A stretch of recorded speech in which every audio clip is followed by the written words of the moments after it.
Hey everybody, welcome to another episode of Streamed Consciousness. This is me and Daniel and the truck driving around. We're hardly ever together, so when we get together, we like to try to piece one of these together for you guys so you can see what we're up to, what we're talking about, and where we're headed. So where are we at today? Castroville, Texas. It's about 30-40 minutes west of San Antonio.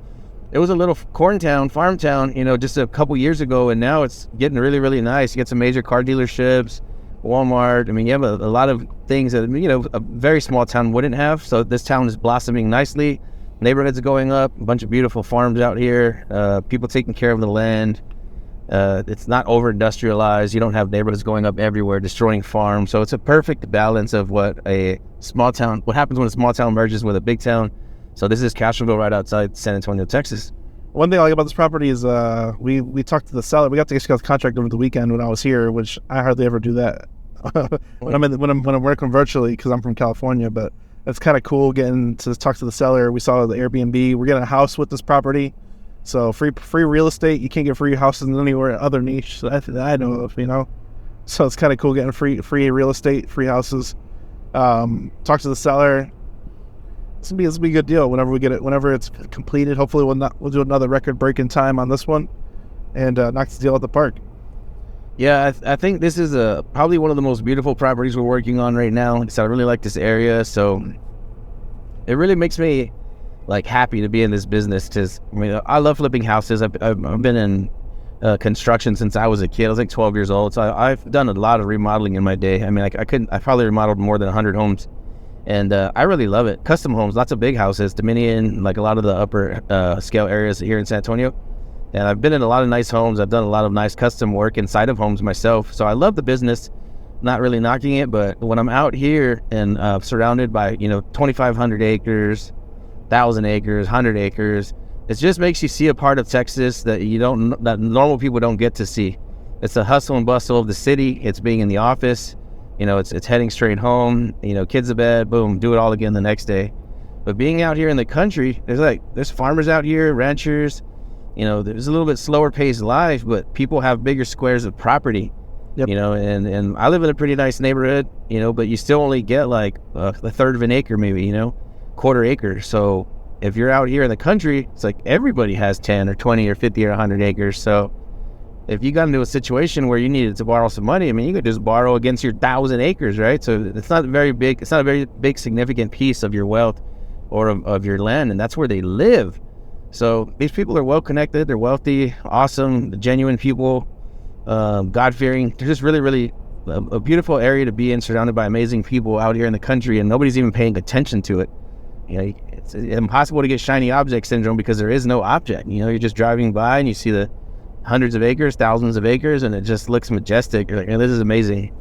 Yeah, it's definitely cool out here, man. Even right now we're driving, there's just cornfields and random fields. A few businesses pop up here and there, but it's just land. Lots of it, plenty of it. I think the topic of this call was defending Texas U.S. land, and defending that from outside entities. There's a lot of people out here trying to buy U.S. property, and it's not to say the immigrants or whatever. Most of our buyers are immigrants, but it's the money, outside money, that's trying to buy up all the property, which I think is a lot of people in the United States, they can't afford acres. It's the American dream to buy and live in your own space, but there's outside money from foreign entities coming out here and buying acres up in droves. So when me and Anthony have been talking about this for a long time, is that a lot of what we do has an internal battle. There's a bigger battle than just making money. I think a lot of people, they just chase the money and chase the dollars, but there's a bigger battle happening over U.S. land and over Texas land. That's what we really want to talk about today. Yeah, man. So it's something we think about all the time. I've been in marketing for about 15 years, maybe longer now. I just keep saying 15 years for the next 10 years. And I really love it. I have a passion for it, and I watched it for a very, very long time. And I think marketing behaves like an organism. And then you start to watch what any marketing environment could become, right? So you see them morph into different things. So you'll see a small town get over-industrialized, and then it becomes neighborhoods, or it becomes factories, or whatever that developer had in mind for that area. So I think by controlling the land, you're controlling certain markets, the path of growth in certain cities. we operate right at the cutting edge of growth and beyond, right? Because we know that's where the city's heading next. But also there's also more rural areas where they're not ready, they're not primed for a lot longer time. And so there's a lot of buy and holding, strategy in land, because people are buying land anticipating what's going to happen 10 or 20 years from now, or maybe 50 years from now. And I think that's an interesting legacy play, to be able to hand off to the next generation your life's work, right? And now somebody else in the future is going to inherit a 50 or 75 years worth of chess moves that you made in your lifetime. And I think that's fascinating. So if you think in terms of that scale, there's capital that's moving in U.S. land, at the rate of $200 million, $300 million. And once I learned that, I thought, who are the players, right? Who are the players in this game? So ever since I've learned that years ago, it always makes me think about this is just a giant chessboard then, right? The United States and the globe, for that matter, is a giant chessboard. And if you don't know that you're playing a game against all those other players out there, I'm going to be willing to bet that you're probably losing, right? Because you don't even know there's a game in the first place, but your empty chair at the table, it has you in a losing position. So that's why it's something that Daniel and myself are very passionate about. It's of course we need the money. We want the money. We want to be successful in our businesses and be able to bless the people around us and do some amazing things before we die. But there's a bigger game at play here. And again, I think it has to do with national security. It has to do with legacy. It has to do with taking good care of the environment. Let's say a foreign company, just somebody who doesn't love the United States as much as we do, comes in here and throws up 1 million houses in an area over the last aquifer that's going to feed, some city or a good portion of some city, and it's not in our best interest, but some foreign dollar that's profit oriented first is not going to care what happens to that local environment. So I think it's so people like us, it's up to us to be able to be those forces that gently push back, and then forcefully if it comes to that.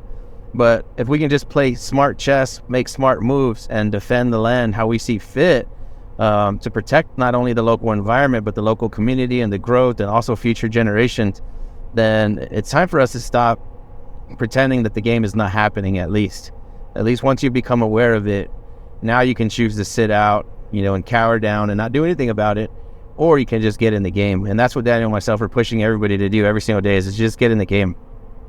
So we're definitely a little fish in a small pond, but I'll give you guys a real life example. So I don't watch the news or anything, but I saw something online about how Saudi Arabia had bought farmland to build, to grow alfalfa. So alfalfa is a very water heavy driven crop. And the Saudi Arabian company bought the land to build alfalfa to the point where they're drawing up all the water from the aquifer, where now other properties that used to have plenty of water are now suffering because they're pulling so much water draw from that property itself and from that area. I told Anthony about that, and it's they're literally stealing our water because they have a valuable resource, and it's a valuable resource out there as far as alfalfa goes. So it might be a cheap resource out here because it's plentiful, but out over there, as soon as they grow it and ship it back, they're essentially stealing our water through the purpose of a crop of alfalfa. So let's think about that for a second, right? Let's say on the chessboard, on this game that we're playing on the game board, there's valuable resources scattered throughout the game board, right? They've been scattered there for millions, whatever eons, right, since Jesus Christ walked the earth. And there's these lakes and puddles and streams and creeks and dams and rivers. Somebody's going to own all that, right? I might one day, I was a kid growing up, he's saying, oh, the rivers and the lakes, oh, the government owns those. But the government doesn't own anything. They own some national parks, like some sizable lakes or rivers, but a lot of that is privately held. So you have developers out there that are building neighborhoods and your big three, right, that are throwing up hundreds of houses all over the country, but they're not buying what we're buying. They're heading in the opposite direction, right? They're headed after development land. It's nice and flat. It has good drainage and access to water. That's what they're looking at, so they can water these houses. And us, in our mind, we're looking at a lot of floodland and bottomland and stuff like that, where those resources run in abundance. So I think the direction that we're headed in, the niche that we're playing in, long term, is going to prove to be the best niche to have been in since day one. This show is sponsored by HiveMind CRM. It is more than just a CRM. It is a real estate and business mastermind that comes with an all-in-one CRM. You can have unlimited websites and users. You can call, text, RVM, and email all in one user interface. And you can set up custom automations for any type and multiple businesses. 65% of companies start using a CRM system within the first 5 years of business. Once implemented, the HiveMind will save you on marketing, give you more time, and make more money.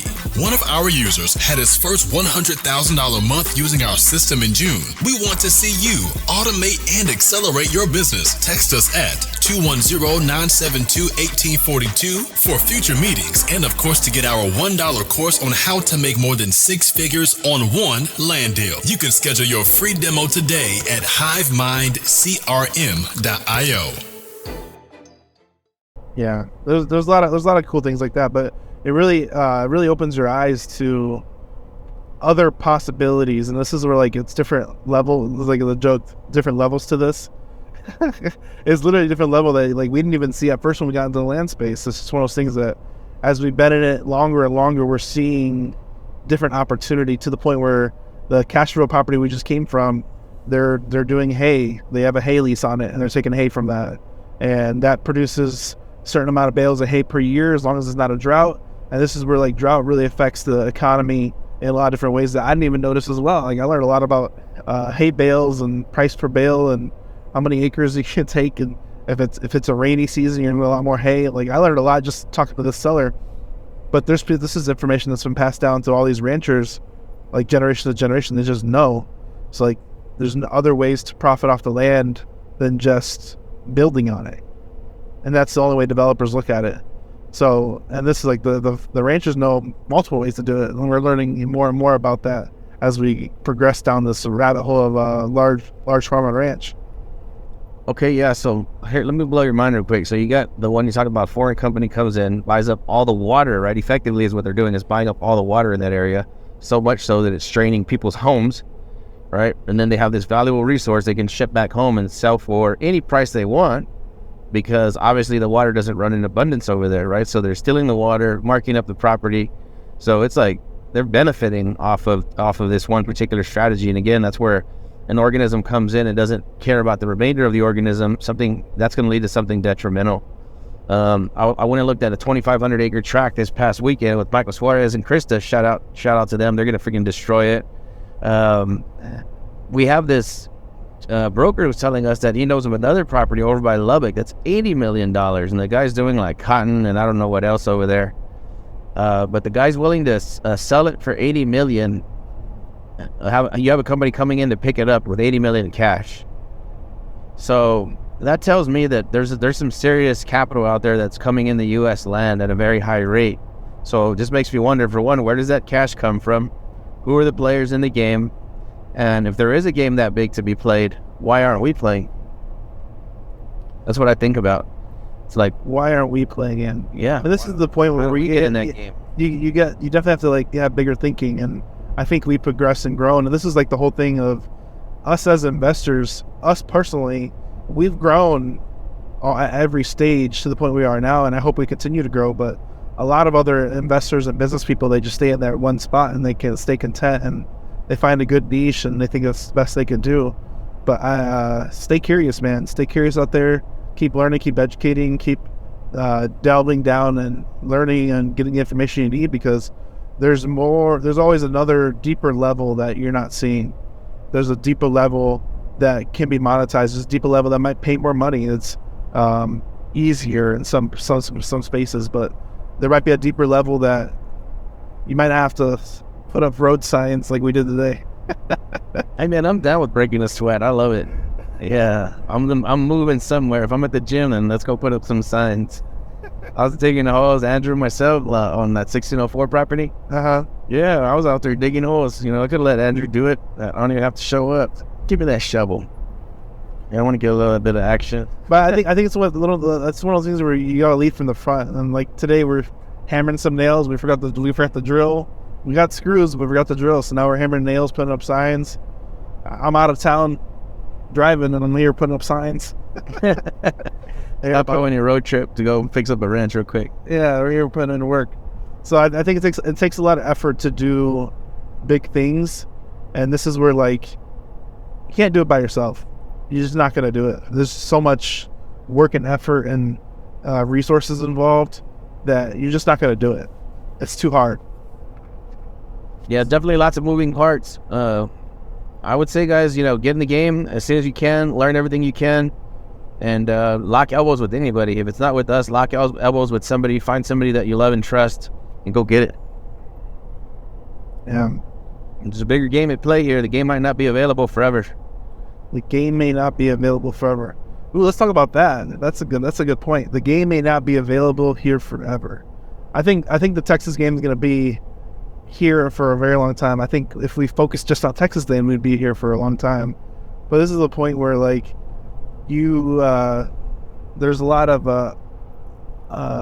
talk right now about the debt ceiling in America and us not being able to us running out of money at the end of June or middle of June this year, as the government.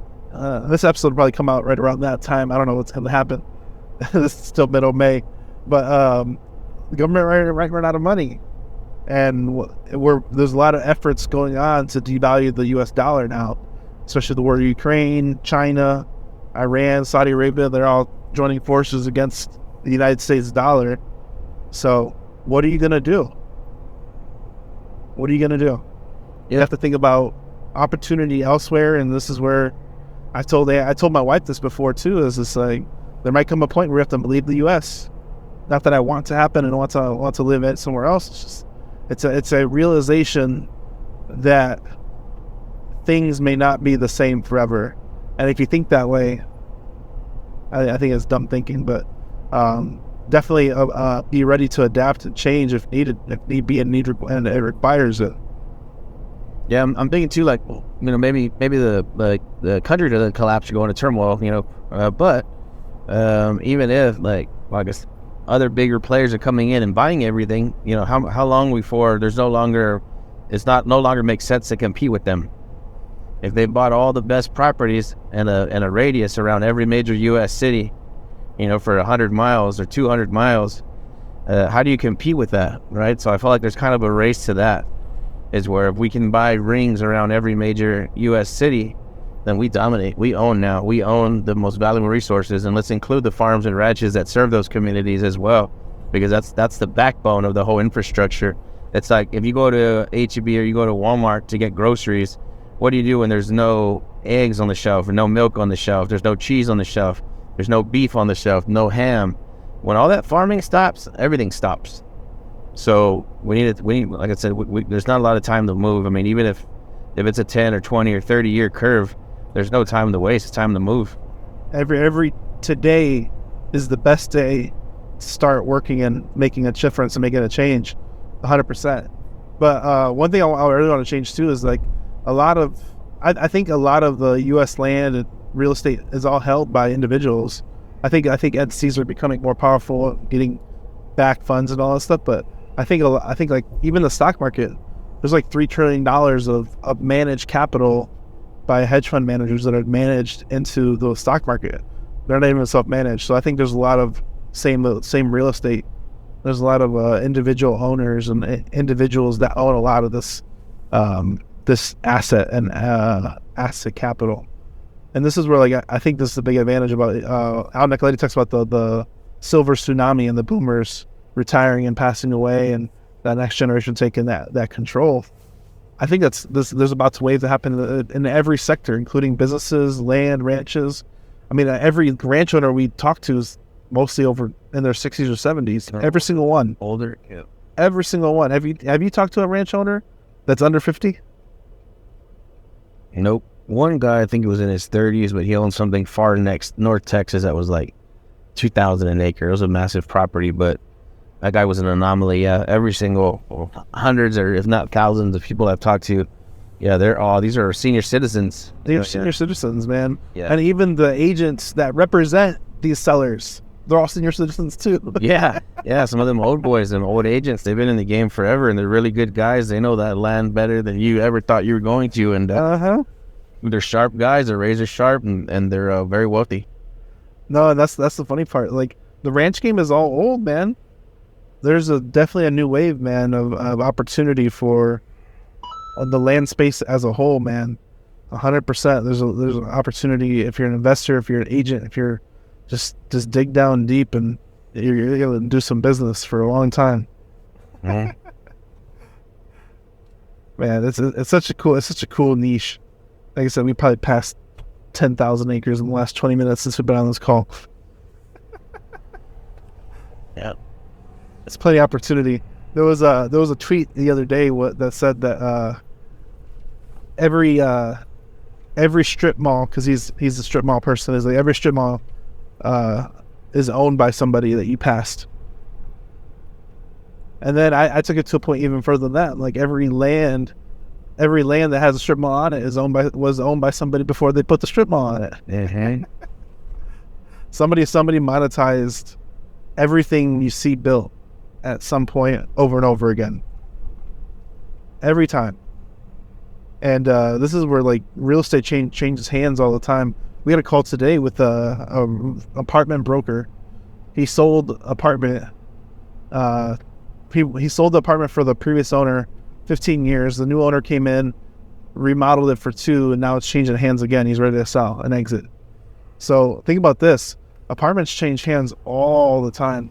He thought it was an anomaly of that apartment owner before him holding it 15 years. Imagine land. These guys hold it forever. They're holding that thing forever. And it's just passed down, and then that next generation is the one that's wanting to sell it in most cases. I saw something yesterday that the Texas property taxes is forcing that next generation to sell because they can't even afford the taxes. Oh, I didn't even think about that. They can't even afford the taxes. They can't even pass that ranch down because the taxes are insane here in Texas. Unless they do something to alleviate that before they hand it off, but sometimes, it's not a planned exit.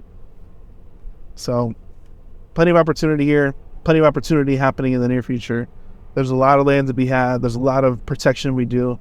And this is why we like selling to my Spanish speakers and investors. We're in there buying it and selling it to minorities, and they're the ones holding it. It's not going back to it's not going to outside entities. It's not going to someone we don't know per se, So there's a lot of defense going on, and hopefully you guys can help us with that. Control the market, control the game, guys. Control the market, control the game. Well, we appreciate y'all. We're having an event this year in San Antonio. Last week of September, first week of October. It's like the first weekend. I don't have the dates in front of me, but we'll put the link in the bio. If you guys want to check out the Hive Mind event, this is our 3rd annual event here in San Antonio. It's going to be a small time event, 30 people max. We'll probably get like 5 speakers or so. Not too heavy, but 2 days of straight education. We're going to record it, but we're not releasing it. I can proudly say that the information you're going to hear in that room is not heard in very many rooms at all in the world. It's very specialized knowledge, to the point where our team is talking circles around business people here in San Antonio. Our 20-year-old team members are out networking, and you have people canceling their poker game to pull them aside and be like, okay, we need to talk. It's funny. Oh, so it's a cool experience. But those guys are going to be dangerous. They're already dangerous. We appreciate you guys listening in. Please go like, share, subscribe. Do all the things you know how to do. I ain't got to ask, but I'm going to ask anyway. We'll see you on the next episode. This is Anthony and Daniel. Hive Mind, we're out. We're out. Thanks for watching this YouTube video. We hope you found value. Please like, subscribe, and hit the bell to watch more videos just like this one.